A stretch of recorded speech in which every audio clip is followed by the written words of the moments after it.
안녕하세요. 오늘은 퇴사하고 느낀 점 3가지에 대해 말씀드리려고 합니다. 먼저 느낀 점에 앞서서 제가 어떻게 퇴사를 하게 됐는지 이야기해 드릴게요. 저는 25살에 꿈에 그리던 서울 강남에 위치한 대기업에 취직했습니다. 회사에서 여성 임원을 목표로 진짜 열심히 일했어요.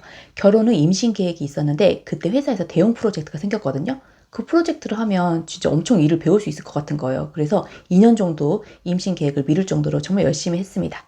그 결과 저는 입사 10년 차에 최연소 부장으로 승진했어요. 그런데 10년간 모은 돈과 앞으로 모을 돈을 제가 엑셀로 계산을 해봤습니다. 급여만 저축해서는 절대 부자가 될 수 없겠더라고요. 그래서 부자가 되기 위해서 방법들을 찾아봤고 가장 먼저 부동산 투자를 시작했습니다. 한참 투자를 하던 중에 드디어 저에게도 아이가 생겼어요. 아이를 낳기 전까지 자유란 경제적 자유만 의미하는 줄 알았거든요. 그래서 돈만 있으면 모든 문제를 해결해 줄 거야. 하지만 아이를 낳고 나니까 자유에 대해서 다시 정의를 하게 되었습니다. 자유란 경제적 자유와 시간적 자유가 함께 했을 때 진정한 자유라고 생각을 했습니다. 시간의 자유를 위해서는 퇴사를 해야 되는데 근데 저는 급여 이외에는 현금 흐름이 하나도 없었어요. 임신 후 무리해서 지방 임장을 하다가 정말 큰일 날 뻔했거든요. 그래서 투자를 잠시 중단하고 기존에 놓치고 있던 세금에 대해서 공부를 했어요. 세금을 공부하면서 법인에 대해 관심을 가졌거든요. 법인은 세금도 매력적이지만 매년 수익을 만들면 나만의 직장을 만들 수 있겠더라고요. 그래서 제가 회사를 만들어 월급을 줄 수 있다면 나에게 시간의 자유를 줄 수 있겠는데 생각하고 법인을 세웠습니다. 근데 법인을 세워도 돈을 벌어야 그게 의미가 있는 거잖아요. 그래서 어떻게 하면 돈을 벌 수 있을까? 그래서 기존에 경험이 있었던 부동산 투자로 법인 소득을 만들려고 했어요. 하지만 부동산은 제가 컨트롤할 수 없는 부분이 많이 생기더라고요. 그래서 진짜 사업을 해봐야겠다 결심하고 당시 제가 할 수 있는 무인 창업들을 리스트업해서 창업을 했습니다. 그렇게 법인 투자와 창업을 통해 현금 흐름을 만들었고 저는 목표한 퇴사를 할 수 있었습니다. 오늘은 퇴사를 하고 나니 깨달은 3가지에 대해 말씀드리려고 합니다.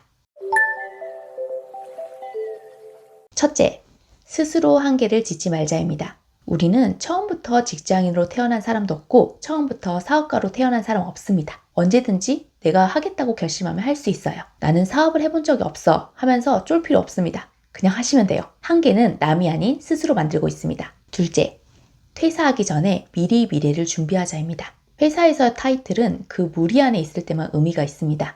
퇴사하니까 그냥 전 아이 보는 엄마더라고요. 무슨 업무를 했는지 어떤 직급이었는지 그런 거 아무런 의미가 없었어요. 회사에서 받는 연말평가 역시 아무런 의미도 없어요. 그러니 평가 못 받았다고 너무 스트레스 받지 마세요. 그건 인생의 평가표가 아니니까요. 회사에 있을 때는 회사에 집중해서 일하는 게 중요합니다. 하지만 업무의 시간은 꼭 자신의 미래를 위해 사용하세요. 강제로 나오기 전에 꼭 스스로 선택할 수 있는 상황을 만들어 놓으시면 좋겠습니다. 셋째, SNS에 나의 성장 과정을 기록하자입니다.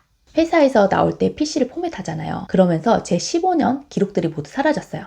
하지만 SNS에 제가 했던 일들은 남아있습니다. 그동안 제가 쓴 글이 블로그에 1000개 정도 되더라고요. 그리고 제 강의를 들으신 분들, 전자책을 보신 분들, 스터디를 함께 하시는 분들, 독서 모임을 하신 분들이 후기를 남겨주셨어요. 제가 몇 년간 하고 있었던 것들이 모두 기록으로 남겨 있습니다. 검색이 되었을 때 나오는 것이 진짜 이력서라고 하잖아요. 네이버, 유튜브, 인스타에서 자신이 검색되도록 하나씩 기록을 쌓아보세요. 이 영상이 도움이 되었거나 다음 영상이 궁금하시다면 좋아요, 구독 눌러주세요. 오늘도 꿈을 차곡차곡 쌓아가는 하루 보내시길 바랍니다. 안녕!